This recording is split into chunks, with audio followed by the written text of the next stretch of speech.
Hi friends, welcome back to my channel. ഞാൻ സുരയ്യാനിസിൻ. അപ്പോൾ ഇന്നത്തെ വീഡിയോ എന്ന് പറയുന്നത് നിങ്ങൾ വീഡിയോയിൽ കാണുന്നത് പോലെ തന്നെ കലത്തപ്പത്തിൻ്റെ റെസിപ്പിയുമായിട്ടാണ് എത്തിയിരിക്കുന്നത്. ഇത് പൊതുവിൽ മലബാർ ഏരിയകളിൽ, പ്രത്യേകിച്ച് മലപ്പുറം, കണ്ണൂർ ആ ഭാഗങ്ങളിലേക്ക് മോർണിംഗിന് ഇപ്പോൾ ബ്രേക്ക്ഫാസ്റ്റിനും ചായക്ക് കടിയായിട്ടോ അല്ലെങ്കിൽ ഈവനിങ് സ്നാക്സ് ആയിട്ടോ ഒക്കെ യൂസ് ചെയ്യുന്ന ഒരു സ്വീറ്റ് ഡെലിക്കസിയാണ് കേട്ടോ. അപ്പോൾ ഇത് നമ്മുടെ സൗത്ത് ഭാഗങ്ങളിൽ അധികമായിട്ട് ഉണ്ടാക്കാറില്ല. തമിഴ്നാട് ബോർഡറുമായിട്ടുള്ള ഭാഗങ്ങളിലേക്ക് കലത്തപ്പം ഉണ്ടാക്കാറുണ്ട്. അത് കുറച്ച് കട്ടിയാണ്, പക്ഷേ ഇത് നല്ല സോഫ്റ്റും ഈസിയുമാണ് ഉണ്ടാക്കാൻ. ഞാനിവിടെ കുക്കറിലാണ് ഉണ്ടാക്കി. പണ്ടൊക്കെ ഇവരൊക്കെ മൺചട്ടിയിലൊക്കെയാണ് ഉണ്ടാക്കിക്കൊണ്ടിരുന്നതെന്ന് പറയാറുണ്ട്. എനിക്ക് അതിനെക്കുറിച്ച് കൂടുതലൊന്നും അറിയത്തില്ല. പക്ഷേ എന്തായിരുന്നാലും ഒരു അടിപൊളി ടേസ്റ്റി ഡിഷാണ്. വളരെ ഈസി ആയിട്ട് നമുക്കിത് വീട്ടിൽ ഉണ്ടാക്കിയെടുക്കാം. ഇതെങ്ങനെ ഉണ്ടാക്കുന്നതെന്നാണ് ഞാൻ കാണിച്ചു തരാൻ പോകുന്നത്. ഓക്കെ, അപ്പോൾ ഇതിന് വേണ്ടിയായിട്ട് ഞാനിവിടെ അരിയൊന്നും കുതിർത്തുന്നില്ല. അരിപ്പൊടിയിലാണ് ഉണ്ടാക്കുന്നത്. ഞാനിവിടെ 2 കപ്പ് അരിപ്പൊടിയാണ് എടുക്കുന്നത്. 2 കപ്പ് അരിപ്പൊടി എന്ന് പറയുന്നത് നമ്മളുടെ പത്തിരി പൊടി, ഈ ഇടിയപ്പത്തിനും പത്തിരിക്കൊക്കെ യൂസ് ചെയ്യുന്ന പൊടിയാണ് വേണ്ടത്. പുട്ടിൻ്റെ പൊടി എടുക്കരുത് കേട്ടോ. നമ്മൾ വീട്ടിൽ വറുത്ത് വെച്ചിരിക്കുന്ന ഇടിയപ്പ പൊടി അതായിരുന്നാലും കുഴപ്പമില്ല. 2 കപ്പ് എടുക്കുക. ഇതിലേക്ക് നമുക്ക് ഇപ്പോൾ 2 കപ്പ് നോർമൽ വാട്ടർ ഒഴിച്ചിട്ട് ജസ്റ്റ് ഒന്ന് മിക്സ് ചെയ്ത് കൊടുക്കുക. ഇത് നമുക്ക് ഇനി ഇതൊന്ന് മിക്സിയിലിട്ടൊന്ന് അരച്ചെടുക്കേണ്ടതുണ്ട്. അപ്പോൾ ഞാനിതൊന്ന് ജസ്റ്റ് ഒരു സ്പാറ്റില കൊണ്ട് ഒന്ന് മിക്സ് ചെയ്ത് വെക്കുകയാണ്. ഇതിലേക്ക് നമുക്ക് 3 ടേബിൾ സ്പൂൺ തേങ്ങ ചേർക്കണം കേട്ടോ. തേങ്ങ നോർമലി നമ്മൾ ഫ്രിഡ്ജിലൊന്നും വെക്കാതെ തിരുമിയ തേങ്ങ ഉണ്ടല്ലോ, അതാണ് ചേർത്ത് കൊടുക്കേണ്ടത്. ഞാനത് ഒരു 3 ടേബിൾ സ്പൂൺ ചേർത്ത് കൊടുക്കുന്നുണ്ട്. ഇനി ഇതിലേക്ക് നമുക്ക് ഒരു നുള്ള് ജീരകം, ഞാൻ ഒരുപാട് ജീരകം ഇടാറില്ല. സാധാരണ ഇത് അങ്ങോട്ടേക്ക് 1 ടീസ്പൂൺ ജീരകം ഇടാറുണ്ട്. ഞാനൊരു ലേശം ജീരകം, എനിക്ക് അധികം ജീരകത്തിൻ്റെ ഫ്ലേവർ ഇഷ്ടമില്ല കേട്ടോ. ഒരു 3-4 ഏലക്ക കൂടെ ഇട്ടതിന് ശേഷം നമുക്കിതൊരു മിക്സിയുടെ ജാറിലേക്ക് മാറ്റിയിട്ട് ഈ തേങ്ങ ഒന്ന് സ്മൂത്തായിട്ട് അരയുന്നത് വരെ നമുക്കിത് അരച്ചു കൊണ്ടുവരാം. എന്നിട്ട് ഇതൊരു ബൗളിലേക്ക് മാറ്റി വെക്കാം. മാറ്റി വെച്ച് അവിടെ വെച്ചതിന് ശേഷമായിരിക്കണം നമുക്ക് ശർക്കര ഉരുക്കേണ്ടത്. ഞാനിവിടെ ഒരു 300 ഗ്രാം ശർക്കര എടുക്കുന്നുണ്ട്. അപ്പോൾ ഇതവിടെ ഇരിക്കട്ടെ. നമുക്ക് ആ ശർക്കര ഉരുക്കിയിട്ട് ചൂടോടുകൂടി ഈ മാവിൽ ചേർത്ത് കൊടുക്കണം കേട്ടോ. അപ്പോൾ ഇത് റെഡിയാക്കി വെച്ചതിന് ശേഷം മാത്രമേ നിങ്ങൾ ശർക്കര ഉരുക്കാനായിട്ട് വെക്കാവൂ. ഞാനിവിടെ 300 ഗ്രാം ശർക്കരയ്ക്ക് ഒരു 1/2 കപ്പ് വെള്ളവും കൂടെ ഒഴിച്ചതിന് ശേഷം ഇതിനെ ഒന്ന് നല്ലതുപോലെ മെൽറ്റ് ചെയ്ത് എടുക്കുന്നുണ്ട്. മെൽറ്റ് ചെയ്യാന്ന് വെച്ച് കഴിഞ്ഞാൽ ഇത് നല്ലപോലെ മെൽറ്റ് ആയതിന് ശേഷം ഒന്ന് ബോയിൽ ചെയ്യുമല്ലോ, അപ്പം നമുക്ക് ഫ്ലെയിം ഓഫ് ചെയ്തിട്ട് വേറൊരു ബൗളിലേക്ക് ഇതൊന്ന് അരിച്ചൊഴിക്കുക. അതിലെന്തെങ്കിലും ഈ പൊടിയൊക്കെ ഉണ്ടെങ്കിൽ പോകുന്നതിന് വേണ്ടിയിട്ടാണ് കേട്ടോ. ഇനി ഈ മാവിലേക്ക് നമുക്ക് ഒരു നുള്ള് ഉപ്പിട്ട് കൊടുക്കാം. ഉപ്പ് ഈ മധുരം ഒന്ന് ബാലൻസ് ചെയ്യുന്നതിന് വേണ്ടിയായിട്ടാണ്. ഇട്ട് കൊടുത്തതിന് ശേഷം ആ ചൂടോടുകൂടി തന്നെ ഈ ശർക്കര പാവിലേക്ക് ഒഴിച്ചു കൊടുക്കണം. വേറൊരു കൈ കൊണ്ട് മിക്സ് ചെയ്യുകയും വേണം കേട്ടോ. നമ്മൾ അങ്ങനെയും ഒഴിച്ചു കൊടുത്തു കഴിഞ്ഞാൽ, മിക്സ് ചെയ്യാണ്ട് ഒഴിച്ചു കൊടുത്തു കഴിഞ്ഞാൽ ഇത് കട്ട പിടിച്ചു പോകും. അവിടെ മാവ് കട്ട പിടിച്ചു പോകും. നല്ല ചൂടുള്ള പാവല്ലേ. അപ്പോൾ ഇത് വേറൊരു കൈ കൊണ്ട് നല്ലതുപോലെ മിക്സ് ചെയ്ത് കൊടുക്കുകയും വേണം. അതേസമയം ഇത് ഒഴിച്ചു കൊടുക്കുകയും വേണം. എന്നാലേ നമുക്ക് ഈ കലത്തപ്പത്തിൽ നമുക്കൊരു ആര് പോലെ കാണാൻ പറ്റും കേട്ടോ. അതുപോലെ കിട്ടണമെങ്കിൽ ഇതുപോലെ മിക്സ് ചെയ്ത് കൊടുത്താലേ ആ ഒരു പെർഫെക്ഷൻ നമുക്ക് കിട്ടത്തുള്ളൂ. അപ്പോൾ ഞാനിത് മിക്സ് ചെയ്ത് മാറ്റി വെക്കുന്നുണ്ട് കേട്ടോ. ഇതിലേക്ക് ഞാൻ ഒരു നുള്ള് സോഡാപ്പൊടി, ഞാൻ കയ്യിലെടുത്തത് കൂടിപ്പോയതാണ്, ഒരു പിഞ്ച് സോഡാപ്പൊടി ഇട്ട് കൊടുത്താൽ മതി. ബേക്കിംഗ് സോഡ ഒരു നുള്ളിട്ടതിന് ശേഷമാണ് ഇനി നമുക്കതൊന്ന് മാറ്റി വെക്കാം.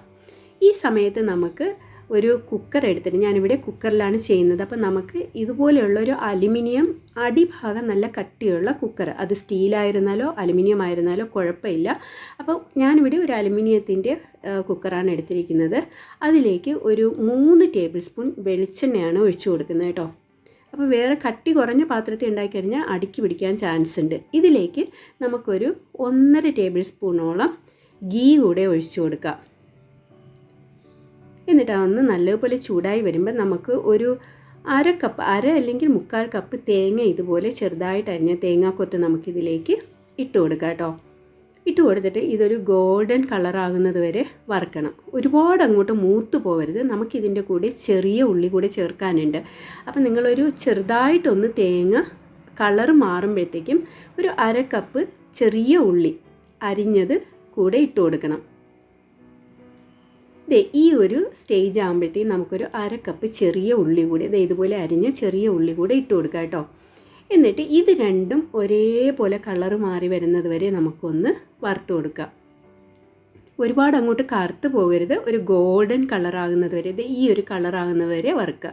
ഇതിൽ നിന്ന് ഞാൻ കുറച്ച് കോരി മാറ്റി വെക്കുന്നുണ്ട്. നമ്മളിതിൽ മാവ് ഒഴിച്ചതിന് ശേഷം ഒന്ന് മേലെ വിതറാൻ വേണ്ടിയായിട്ടാണ്. അപ്പോൾ ഞാനൊരു ഭാഗം, കുറച്ചൊരു ഭാഗം മാറ്റി വെക്കുന്നുണ്ട് കേട്ടോ. അപ്പോൾ ഇപ്പം ഞാൻ ഫ്ലെയിമിൽ ഓയിലാക്കി വെച്ചിരിക്കുകയാണ്. ഇനി ഒന്ന് ഹൈ ഫ്ലെയിമിലാക്കിയതിന് ശേഷം ഇതെല്ലാം ഒന്ന് കറക്റ്റായിട്ട് ആക്കിയതിന് ശേഷം ഹൈ ഫ്ലെയിമിൽ വെക്കുക. ഫ്ലെയിം നമ്മൾ നേരത്തെ റെഡിയാക്കി വെച്ചിരിക്കുന്ന മാവ് ഒന്ന് കലക്കിയതിന് ശേഷം ഇതിലേക്ക് ഒഴിച്ചു കൊടുക്കാം. ഒന്ന് കലക്കാൻ മറക്കരുത്, കലക്കിയതിന് ശേഷമാണ് ഇതിലേക്ക് ഒഴിച്ചു കൊടുക്കേണ്ടത്. ഒഴിച്ചു കൊടുത്തതിന് ശേഷം ആ ഹൈ ഫ്ലെയിം തന്നെ ഒരു 2 മിനിറ്റും കൂടെ ഇരിക്കണം കേട്ടോ. ഹൈ ഫ്ലെയിമിൽ തന്നെ ഇതൊരു 2 മിനിറ്റും കൂടെ ഇരിക്കണം. നമുക്ക് ആ സൈഡിലൊക്കെ ആ ഓയിലും നെയ്യൊക്കെ ഒന്ന് തെളിഞ്ഞ് വരുന്നത് കാണാനായിട്ട് പറ്റും കേട്ടോ. ഞാൻ ഈ സമയത്ത് നേരത്തെ മാറ്റി വെച്ച ആ ഉള്ളിയും തേങ്ങയുണ്ടല്ലോ, അത് ഇതിൻ്റെ മേലേക്ക് ഇട്ട് കൊടുക്കുന്നുണ്ട്. അപ്പോൾ ഒരു 2 മിനിറ്റ് വെച്ചതിന് ശേഷം നമുക്കിതിനെ ലിഡ് വെച്ചിട്ട് അടച്ചു വെക്കാം. ലിഡ് വെക്കുമ്പോഴത്തേക്ക് ശ്രദ്ധിക്കേണ്ടത്, ഇത് വെയിറ്റ് ഇടരുത് കേട്ടോ. കുക്കറിൻ്റെ വെയിറ്റ് വെക്കാണ്ട് വേണം ലിഡ് വെച്ച് അടയ്ക്കാനായിട്ട്.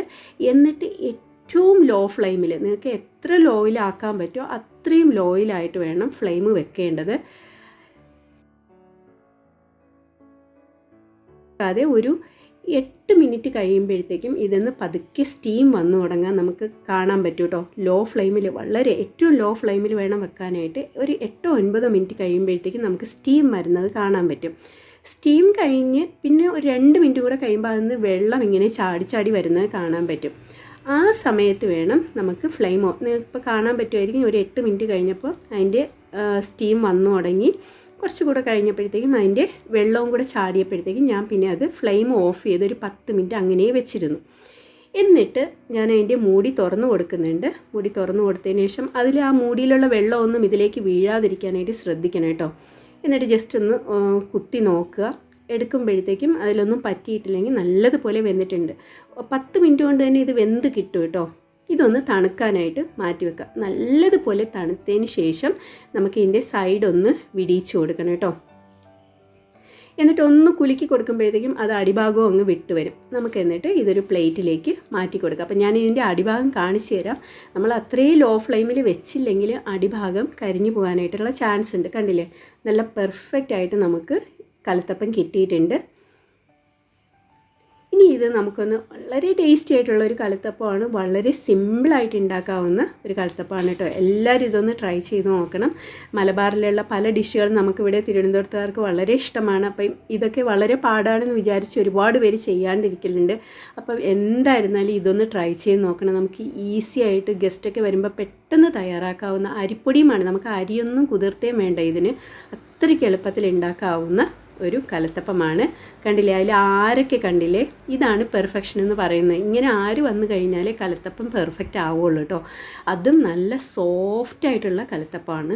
അപ്പോൾ എല്ലാവർക്കും എൻ്റെ വീഡിയോ ഇഷ്ടമായെന്ന് കരുതുന്നു. ഇത് ഒരു പ്രാവശ്യമെങ്കിലും നിങ്ങൾ ഉണ്ടാക്കി നോക്കണം.